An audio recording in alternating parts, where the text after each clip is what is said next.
whether it's a couple people in a room or a stadium, they don't care. And so that's our heart tonight, is to capture authenticity. So many people hate this city, curse this city. It's a tough place to be a Christian.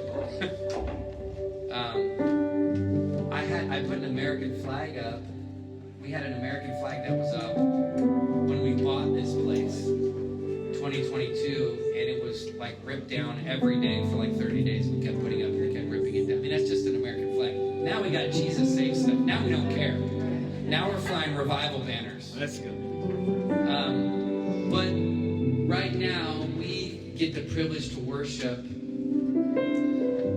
a few blocks from the Supreme Court, a couple blocks from the Capitol, where tomorrow the most powerful leader in the world will take the oath on the Lincoln Bible and on a Revival Bible to be the next president. And so tonight, I just feel like it's really special for us to get to anoint this region with worship. So maybe even before we start singing a song, maybe let's